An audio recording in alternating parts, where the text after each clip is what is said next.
بسم اللہ الرحمن الرحیم۔ السلام علیکم ورحمۃ اللہ وبرکاتہ۔ ناظرین کرام، امید کرتے ہیں آپ خیر و عافیت سے ہوں گے اور رمضان المبارک کی رحمتیں برکتیں سمیٹ رہے ہوں گے۔ نور رمضان پروگرام کے اندر لائیو ٹرانسمیشن میں آپ کو ایک مرتبہ پھر خوش آمدید کہا جاتا ہے۔ آج کا ہمارا موضوع پہلے کی طرح بڑا اہم ترین موضوع ہے اور وقت کی ضرورت ہے۔ تربیت اولاد کی کیسے تربیت کرنی چاہیے۔ اولاد اللہ تعالیٰ کی بہت بڑی نعمت ہے، لیکن وہی جو اللہ تعالیٰ کی نعمت ہے بعض اوقات وہ اولاد بننے کے لیے زحمت بن جاتی ہے۔ لیکن وہ کیسے زحمت بنتی ہے؟ اگر ان کی جو تربیت ہے اس کا لحاظ نہ رکھا جائے۔ بہت سی ایسی چیزیں ہیں جن کا جاننا ایک مسلمان کے لیے لازم اور ضروری ہے، لیکن ہمیں ان کا علم نہیں ہوتا۔ جب بچہ پیدا ہوتا ہے تو اس کے کچھ حقوق ہوتے ہیں اور والدین کے فرائض ہوتے ہیں۔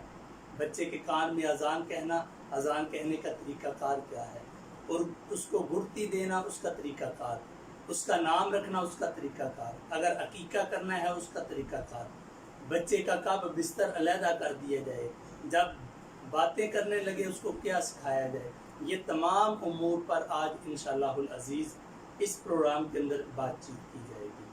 اور ہماری خوش قسمتی کہ ہمارے درمیان ایک عظیم ہمارے علاقہ کی علمی اور روحانی شخصیت موجود ہیں۔ میری مراد پیر طریقت رہبر شریعت پیر سلطان محمود نقشبندی صاحب۔ پیر صاحب السلام علیکم۔ پیر صاحب آپ کا بہت شکریہ، آپ نے خصوصی اور قیمتی اوقات میں سے ہمارے لیے وقت نکالا۔ آپ آستانہ علیہ قاسم شریف کے سجادہ نشین ہیں اور آپ نے اپنے آستانہ پر ایک عالی شان مدرسہ بھی قائم کیا ہے، جہاں دن رات جو علم کے پیاسے ہیں وہ اپنی پیاس بجھاتے ہیں۔ اور آپ کے ساتھ موجود ہیں میرے بہت اچھے دوست قاری منصور حسین تنویر صاحب، آپ بھی تشریف لائے، آپ کا بھی بہت شکریہ۔ تو آئیے ناظرین، ہم اس خوبصورت پروگرام کا باقاعدہ آغاز تلاوت قرآن پاک اور نعت رسول مقبول صلی اللہ علیہ وسلم سے کرتے ہیں۔ جی منصور بھائی۔ اعوذ باللہ من الشیطان الرجیم،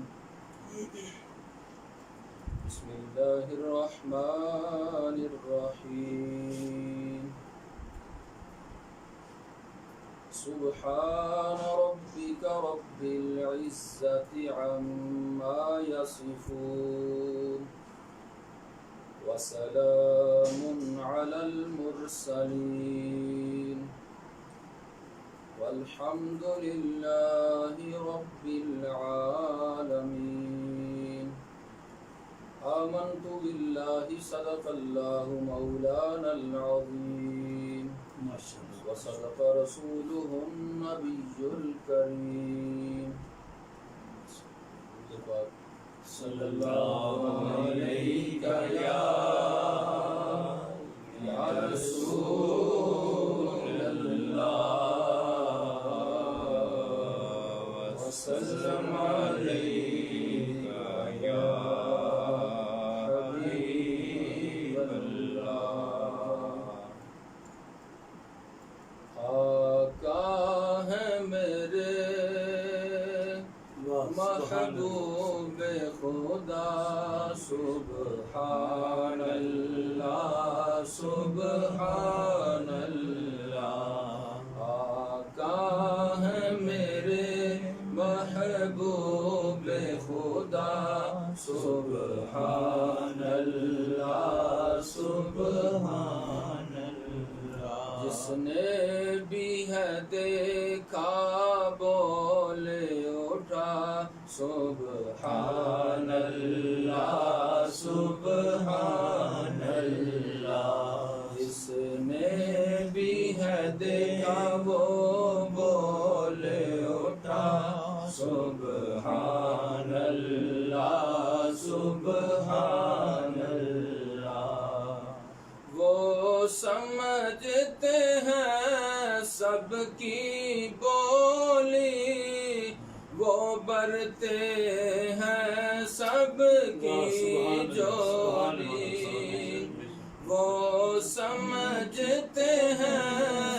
سب کی بولی وہ بھرتے ہیں سب کی جولی منگتا نہ کبھی بھی خالی گیا سبحان اللہ سبحان اللہ منگتا نہ کبھی بھی خالی گیا سبحان اللہ سبحان اللہ قرآن میں ہے تو حدیث میں بھی اللہ کے آخری آپ نبی قرآن میں ہے تو حدیث میں بھی اللہ کے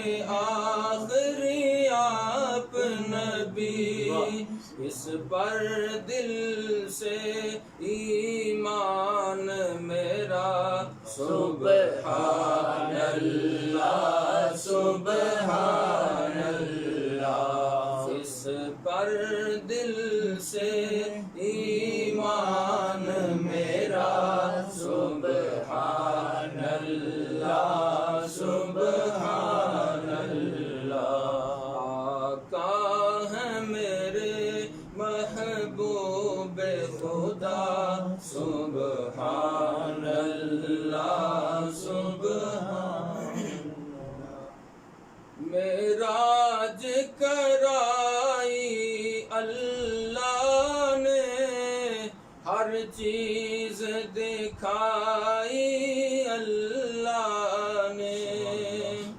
معراج کرائی اللہ نے ہر چیز دکھائی اللہ نے خود بھی ہوا ان سے بے پردہ سبحان اللہ سبحان اللہ خود بھی ہوا ان سے بے پردہ سبحان اللہ سبحان اللہ آقا ہے میرے محبوب خدا سبحان اللہ سبحان اللہ ابو بکر و عمر عثمان و علی ہے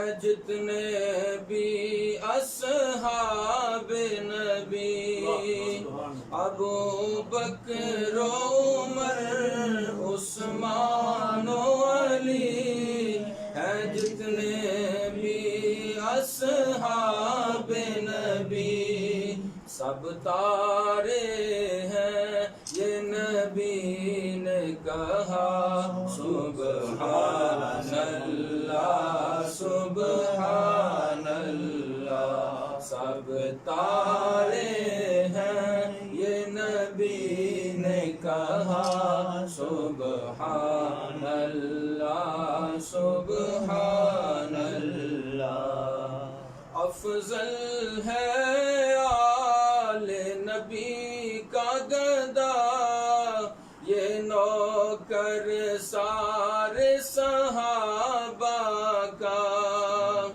افضل ہے آل نبی کا گدا یہ نوکر سارے صحابہ کا مرشد اس کے ہیں غوث پیا سبحان اللہ سبحان اللہ مرشد اس کے ہیں غوث پیا سبحان اللہ سبحان اللہ آقا ہے میرے محبوب خدا سبحان اللہ ماشاء اللہ آقا ہے میرے محبوب خدا سبحان اللہ سبحان اللہ جہاں اللہ تعالیٰ نے اپنے نبی کریم صلی اللہ علیہ وسلم کو اور بے شمار نعمتیں عطا فرمائیں، وہیں پر اللہ تعالیٰ نے نبی کریم علیہ السلام کو اپنا محبوب بنایا۔ جتنے ناظرین ہمیں اس وقت دیکھ رہے ہیں، سلیم رضا بھائی سلام کہہ رہے ہیں، وعلیکم السلام ورحمۃ اللہ وبرکاتہ۔ ابرار حسین صاحب، وسیم مہرانہ صاحب، عتیق نشائی صاحب لاہور سے، فرحاد بھائی، اس کے علاوہ مقصود اشرف نقشبندی صاحب، ثاقب جوید صاحب، چودھری ذوالقرنین صاحب، چودھری عثمان اجنالیہ صاحب، مقدر عباس صاحب، طیب شاہ صاحب، افتخار احمد صاحب، جتنے ناظرین بھی دیکھ رہے ہیں تمام کو خوش آمدید بھی کہتا ہوں۔ ناظرین کرام، آج کا موضوع ہر مسلمان کے لیے انتہائی ضروری ہے۔ آپ نے اس کو بڑے دھیان سے دیکھنا ہے اور عمل کرنے کی کوشش کرنی ہے۔ تو آئیے پیر صاحب آغاز کرتے ہیں۔ پیر صاحب، اولاد اللہ تعالیٰ کی بہت بڑی نعمت ہے، اس کے متعلق آپ کا ارشاد۔ اعوذ باللہ من الشیطان الرجیم، بسم اللہ الرحمن الرحیم۔